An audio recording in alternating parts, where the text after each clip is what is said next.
Vamos a iniciar hoy hablando de medio ambiente y es que el Ministerio o el Viceministerio de Gestión Ambiental del Ministerio de Medio Ambiente adelantó que los resultados preliminares de los estudios realizados en la presa de Atillo apuntan a que la muerte de peces reportada en ese embalse se relacionan con los niveles de clorofila asociados a la proliferación estacionaria de algas. Este indicador apunta a una abundancia de organismos que hacen fotosíntesis en el punto de muestreo, dijo la viceministra de Gestión Ambiental Indira de Jesús. Explicó que para verificar si los microorganismos podrían tener una relación con la muerte de peces observada, las muestras de agua se enviaron al laboratorio de la CAS y dieron un resultado positivo para la especie Microcisti. El informe preliminar de la evaluación de la muerte de peces en Laguna de Puerto Viejo y Playa Los Negros en Asua apunta a una posible acumulación de contaminantes químicos y orgánicos provenientes de actividades humanas en la parte terrestre y procesos naturales arrastrados hasta el lecho marino por las escorrentías. El reporte del equipo que encabezó el biólogo marino Enrique Pujibet Bobea puso en evidencia temperaturas del agua similares en los 3 puntos de muestreo que tomaron los técnicos del Viceministerio de Asuntos Costeros y Marinos del Ministerio de Medio Ambiente, señala un comunicado. Los resultados de las evaluaciones y de los laboratorios, incluyendo los parámetros de calidad de agua y la presencia de contaminantes, nos sugieren que los posibles factores del evento se relacionan con contaminantes detectados, químicos y orgánicos, que se originan en tierra y se acumulan en las aguas de los humedales y posteriormente llegan al mar, explicó el biólogo marino. Y a propósito de estos temas de ambos, vamos a hacer contacto ahora con el ambientalista Luis Carvajal para que nos dé su opinión acerca de estos informes preliminares que ha emitido el Ministerio de Medio Ambiente en estos casos de Asua y de Atillo. Don Luis, gracias por recibir nuestra llamada a esta hora y bienvenido a Noticias Su Mundo. Gracias a ustedes por la invitación. Ciertamente son 2 casos preocupantes de naturaleza distinta y en el caso de la presa de Atillo, el informe preliminar deja recaer la sospecha porque lo que hace todavía es un poco formular una hipótesis alrededor de la presencia, del incremento de la población de un alga Microcisti, que es un alga que ciertamente puede generar toxicidad, pero no creo que todavía tengamos una explicación clara. Hay que continuar las investigaciones por varias razones, porque la frecuencia con que se producen, cada vez que se han producido estas muertes, han estado asociados a diversos factores. Por ejemplo, la sosa cáustica que se utiliza en algunas de las industrias que están en la zona para limpieza y que suele acumularse en los recodos, siempre provoca mortandad fundamentalmente de juveniles. Puede haber cualquier otro factor.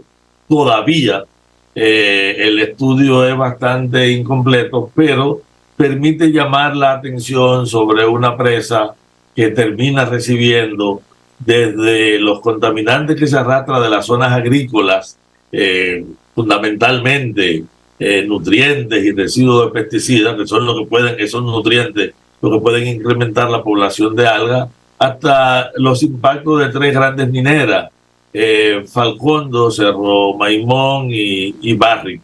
Está claro que en la presa de Atillo, donde hay incluso jaulas de producción de peces y hay una producción continua de peces, estas mortandades generan una preocupación, pero el carácter relativamente localizado puede hablar de eso, puede estar hablando no más que de una causa biológica, como la presencia de las algas, puede estarnos señalando quizás algún agente químico o algún otro factor perturbador.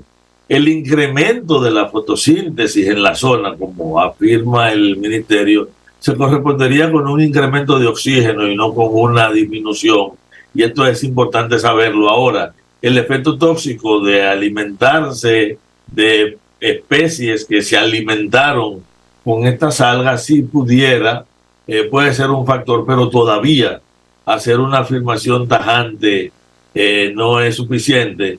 La presa de Atillo debe ser uno de los lugares que en República Dominicana tenga estaciones continuas y permanentes de monitoreo por parte del Estado que nos permitan saber cómo van oscilando la calidad de las aguas, porque ninguna medición puntual de ningún parámetro químico o físico, incluso biológico, tiene mayor valor que no ser un indicador de momento, porque lo importante es saber cómo ha fluctuado. Por ejemplo, si hubo un incremento registrado con relación a mediciones anteriores en la presencia de nitrito, de nitrato y de otros nutrientes arrastrados por las aguas. Si algún componente químico se ha hecho presente, como el caso de la sosa cáustica, que es hidróxido de sodio, que se utiliza con frecuencia para limpiar tuberías, drenaje en la industria, y que más de una vez ha estado asociado en la presa a la mortandad de peces, y que suele acumularse en los recodos donde hay menos nivel de movimiento, y allí la biodiversidad que entra en contacto con ella suele morir. En el caso de Asua, la situación es distinta. Miren, independientemente de lo que pueda decir un informe y de si un informe relaciona o no con las barcazas, la discusión de Asua es de otro tipo. Las barcazas establecidas en Asua están establecidas en una zona de amortiguamiento que no soporta ese tipo de instalación y que tiene un efecto acumulativo en el tiempo. Además del problema del calentamiento, la posibilidad de que en cualquier momento ocurra un desastre. La verdad es que asociar la mortandad masiva de peces en la zona de los negros con el sargazo no se corresponde con lo que está ocurriendo en el resto del territorio, que es la misma explicación que tenemos con relación a los peces muertos en la presa de Atillo. Es decir, esta alga, que bueno, que está de manera permanente en poblaciones controladas, podrá oscilar su población dependiendo de cómo cambien factores, pero está claro que de ser el alga nosotros tendríamos que encontrar este fenómeno en alguna de las otras presas y asociada a otro particular. En el caso de los negros, la discusión de la barcaza, aunque parezca mentira, no tiene nada que ver con la discusión de la mortandad de peces. La barcaza no puede, no debe estar ahí porque está violando nuestro ordenamiento constitucional, porque implica un nivel de contaminación de la institucionalidad y de la aplicación del aparato legal, y porque implica un riesgo de corto, mediano y largo plazo. Si bien cualquier estudio que se haga ahora podrá revelar si la mortandad que está allí está asociada, está favorecida o ha sido provocada por la planta, eso es una cosa. Si la planta no tiene nada que ver, eso no implica que la planta esté donde está de manera correcta, porque se ha establecido en violación al ordenamiento legal de la República Dominicana. Don Luis, pero también en el caso de Asua, inicialmente se habló de que los peces que encontraron en la playa eran peces de río inicialmente. Y ahora lo que dice el informe es que la responsabilidad de esas muertes se deben a químicos que se utilizaron en tierra, sobre todo por agricultores, y que fueron entonces llevados por las correntías al agua, ¿no? Entonces, de esa parte, ¿qué tan posible puede ser una teoría como esta? Mira, tendríamos que hablar de enormes volúmenes y desde tierra para llegar al mar y provocar ese efecto. Lo que está claro es que no es cierto que todos los peces que estén ahí sean peces de agua dulce. Okay. Ahí hay especies marinas, y ahí están las morenas, pero están los cangrejos, hay peces de arrecife. Sí. Es probable que un arrastre de tierra pueda provocar también un efecto de este tipo. Sin embargo, esta explicación también, en un informe que todavía sigue siendo preliminar, sí, es un poco aventurera, porque al igual que la comunidad se apresuró rápidamente a tratar de culpar a la barcaza, el ministerio se ha apurado en tratar de exculpar a la barcaza. Entiendo. Y la barcaza no debe ser el referente. Yo creo que debe haber un estudio real de qué lo provocó. si hay una fuente terrestre en esta contaminación, habría que explicar por qué otros arrastres no lo han producido. O sea, de repente tenemos un Ministerio de Medio Ambiente que está haciendo su tarea, pero lo está haciendo con la finalidad de adelantar resultados más que de encontrar la verdad. Y eso es preocupante. Eso es lo que realmente preocupa. Han habido en este curso, incluso al principio, una de las teorías que me puso uno de los funcionarios del ministerio era de que eso lo habían lo habían recogido muerto de fondo y lo habían tirado allí para inculpar a la barcaza. Fue intentando casi encontrar una mano criminal a quien culpar por el afán de tratar de alejar la barcaza del tema de la discusión. Y yo quiero repetir que la barcaza no es el tema en discusión. Si ahí no se hubiera producido absolutamente ninguna muerte de nada, ni hubiera ningún problema, la barcaza sigue siendo una violación a la ley y sigue siendo un problema por la fragilidad de la zona, por ser el hábitat del manatí y de otras especies, porque es una zona de importantísimo valor turístico, de importantísimo soporte para la pesca, con una biodiversidad sumamente frágil en los sistemas de manglares, siendo el manglar de todos los ecosistemas dominicanos el más frágil y el más amenazado. Muchísimas gracias, don Luis, por esta intervención y por explicarnos un poco más sobre estos informes que ha emitido el Ministerio de Medio Ambiente en torno a estos dos casos. Muchas gracias. Gracias a ustedes. Habrá que esperar los informes definitivos. Sí, definitivamente. Vamos a esperar el resultado de esos informes porque recordamos que estos dos, ambos, son preliminares. Muchísimas gracias, don Luis. Y la Comisión Permanente de Efemérides Patrias, ya en otro tema, y la Fundación Héroes de Constanza Maimón y Estero Hondo conmemoraron este miércoles el 64 aniversario de la expedición del 14 de junio, el desembarco militar que se realizó por Constanza Maimón y Estero Hondo en 1959, que tenía el propósito de derrocar mediante la lucha armada la dictadura que encabezó durante más de 30 años Rafael Leónidas Trujillo. En este día recordamos a estos 198 hombres que dejaron sus familias, profesiones, que prácticamente lo abandonaron todo por perseguir la libertad y demostrarle a los dominicanos que Trujillo era combatible. Y la historia les dio la razón, porque gracias a Dios y a estos hombres pudimos liberarnos del tirano. Las entidades antitrujillistas pidieron también el retiro de los restos de Pedro Santana del Panteón Nacional por considerar que son una afrenta de una persona que intentó enajenar la República Dominicana y que sus restos descansen en paz junto a verdaderos patriotas. El presidente Luis Abinader informó este miércoles que el próximo mes de julio se lanzará la licitación en una alianza público-privada del nuevo sistema ferroviario nacional, iniciando en su primera etapa el tren metropolitano del Gran Santo Domingo, que irá desde la estación del metro de la Kennedy con Máximo Gómez hasta la Charles de Gaulle, en un primer tramo y luego en una extensión hasta el Aeropuerto Internacional de las Américas. El mandatario informó que el inicio de las obras de este proyecto está previsto para el primer trimestre del próximo año. Y a partir de este sábado, los usuarios del teleférico de Los Alcarrizos empezarán a pagar por el servicio del sistema con una tarifa única integrada de 35 pesos que incluye el trayecto completo del teleférico, así como las nuevas rutas alimentadoras creadas por la OMSA y que operan bajo el sistema integrado de transporte.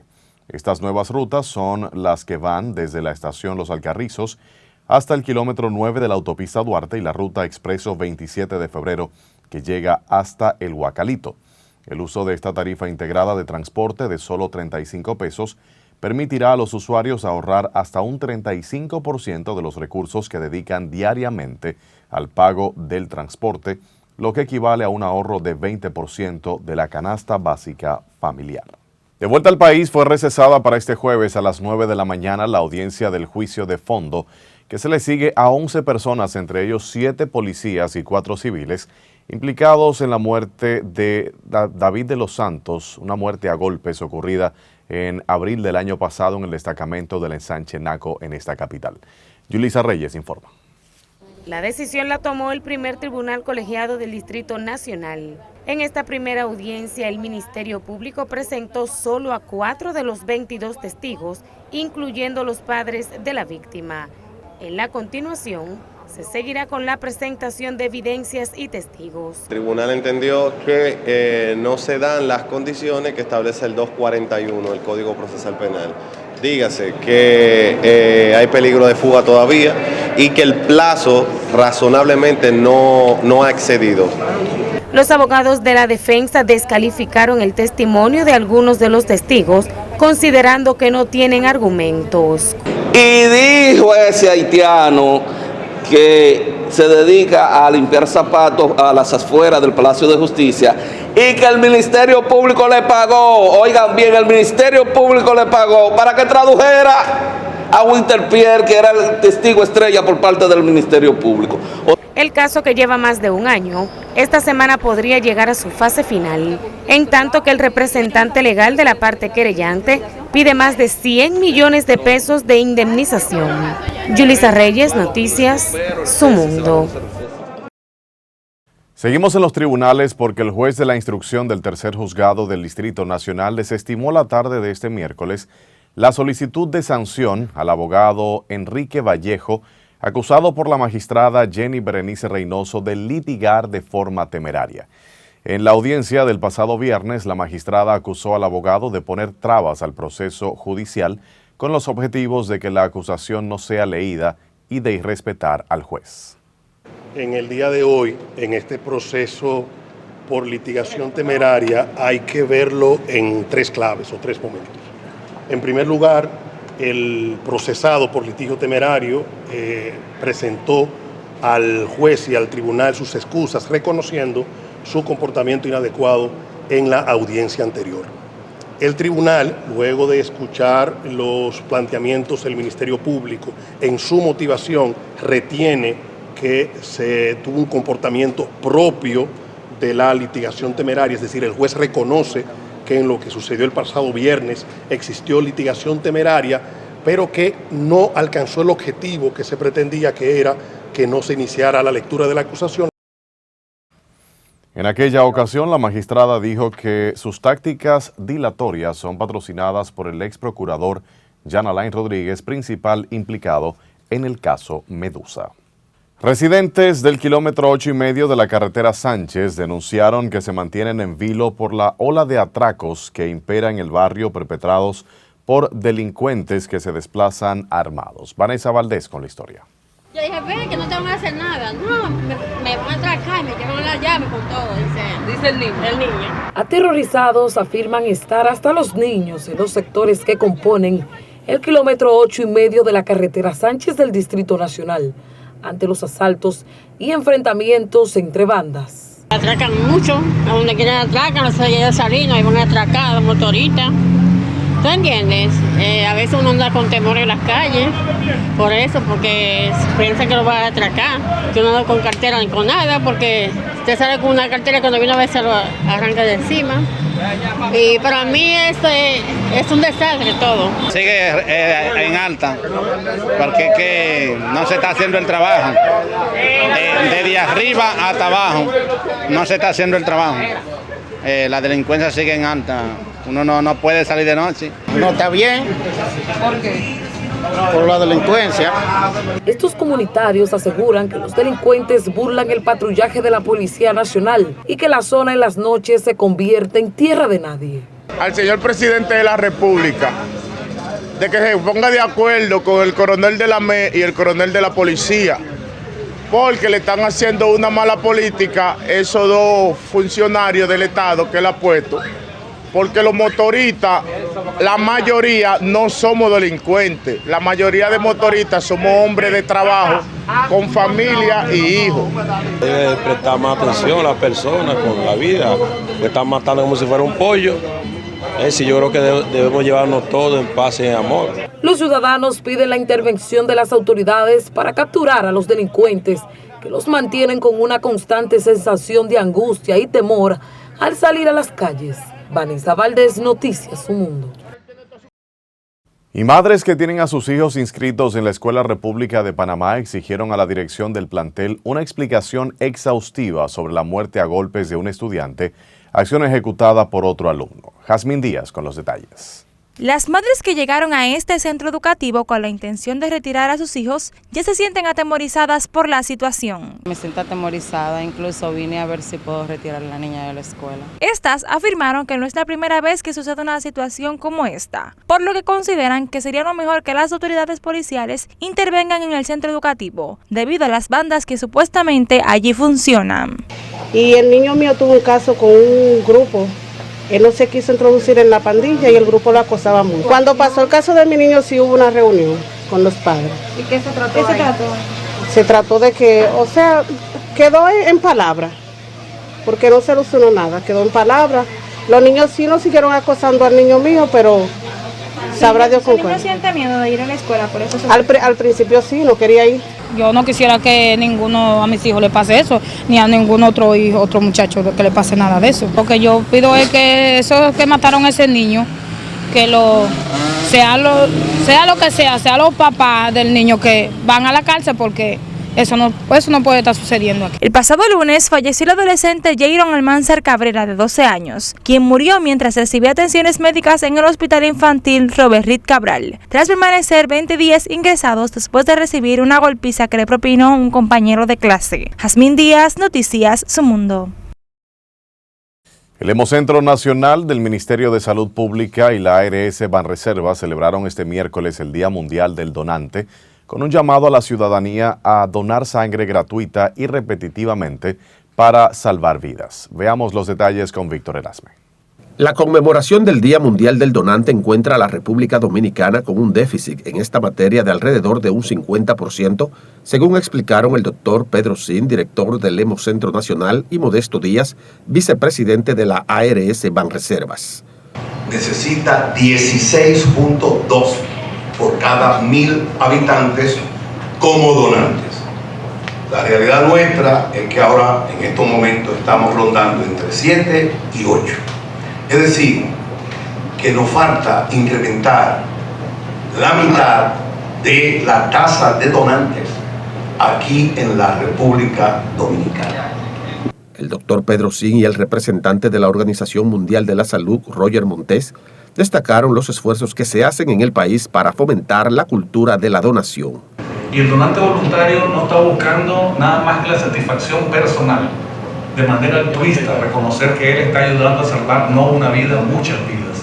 Y creo que ese es el eje principal de nosotros como OBS, de la OMS y de todos los actores de los ministerios de salud, aquí en el caso del Hemocentro, del Servicio Nacional de Salud, del Ministerio de Salud, reconocer ese esfuerzo. En el acto, donantes y familiares de personas que han recibido transfusiones narraron sus testimonios.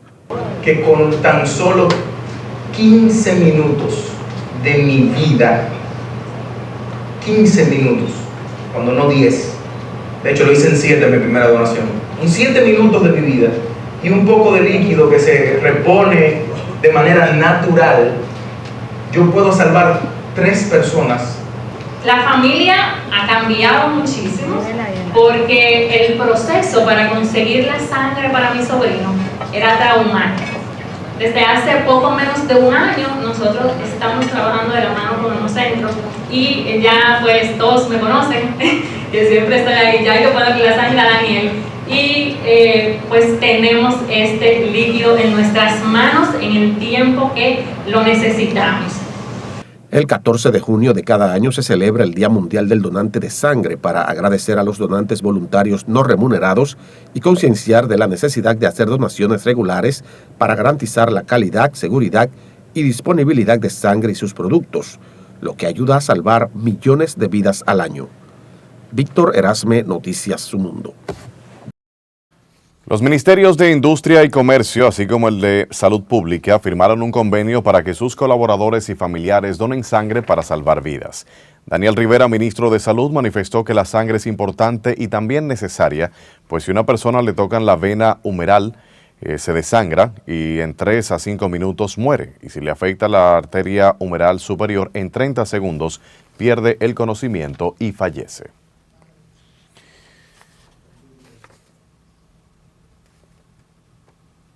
Y el diputado por La Vega, Ángel Esteves, sometió este miércoles el proyecto de ley que busca crear bancos de sangre en los 158 municipios que conforman el país. La iniciativa tiene como objetivo crear una plataforma digital que disponga de información gratuita para todos los dominicanos que necesiten sangre y donantes voluntarios y tendría un costo de 400 a 600 millones de pesos. En República Dominicana faltan unas 300,000 pintas de sangre para nosotros cubrir la demanda que se necesita día a día en nuestro país. Asimismo, solicita al gobierno disponer de estructuras físicas de bancos de sangre que brinden servicios las 24 horas los 7 días de la semana. Iniciamos este bloque hablando de política y es que continúan altos dirigentes del PLD abandonando esa entidad política. Este miércoles el presidente del PRM juramentó a la vicealcaldesa de Castañuelas en Montecristi. Veamos la historia con Yulisa Reyes. Al juramentar a la ex dirigente de la organización morada, Cintia Jiménez, Paliza aseguró que en el PRM los dirigentes van voluntariamente, a diferencia del pasado, cuando la oposición practicaba la compra de ediles. Manifestó que en los próximos días habrán otras figuras políticas que pasarán a las filas del PRM. Yo me pregunto, por ejemplo, en Santiago de los Caballeros, siendo el candidato presidencial de una organización política, el alcalde, ¿por qué todos los alcaldes de todos los municipios se le fueron por otro partido? Se le fueron, por cierto, no por el PRM, están creando otro partido político. ¿Por qué? No tiene que ver con una política de nuestra organización. Hay elementos de más profundidad que ellos deberían analizar. En tanto que Cintia Jiménez manifestó que de cara a las elecciones del 2024, trabajará junto a su equipo para que el presidente Luis Abinader continúe en el poder. Y aquí estamos en representación de un equipo de hombres y mujeres que venimos a fortalecer, a crecer y a aportar nuestra experiencia y nuestro liderazgo para que el Partido Revolucionario Moderno crezca y siga avanzando.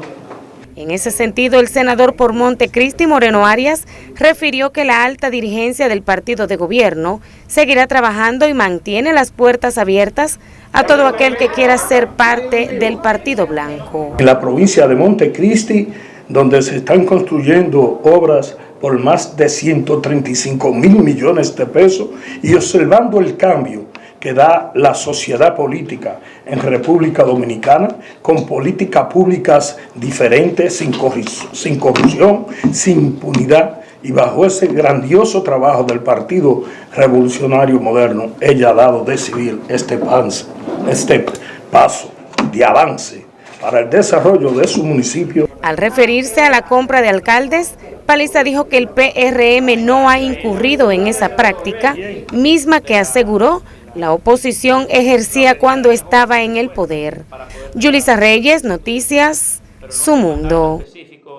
Y ex empleados de medio ambiente denunciaron a través de las redes sociales y medios de comunicación que han sido desvinculados de forma arbitraria y sin justificación, supuestamente por la directora de Recursos Humanos, Águeda Suárez. Algunos ex empleados rehusaron referirse a las desvinculaciones, pero algunos empleados activos desmintieron la información. El consultor jurídico del Poder Ejecutivo, Antoliano Peralta, aclaró que el inconveniente que tiene Luis José Ramfis Rafael Domínguez Trujillo no es por su lazo que lo une al expresidente Rafael Leonidas Trujillo, sino por reglamentos constitucionales, el cual no cumple, y es el caso de la ciudadanía norteamericana. El tema surge luego de que la Junta Central Electoral reconociera el partido Esperanza Democrática, en el que Ramfis figura como fundador, y ayer anunciara su interés de alcanzar la primera jefatura de la nación. Y así concluimos hoy. Gracias por habernos acompañado. Será hasta un próximo encuentro, si Dios lo permite. Buenas noches.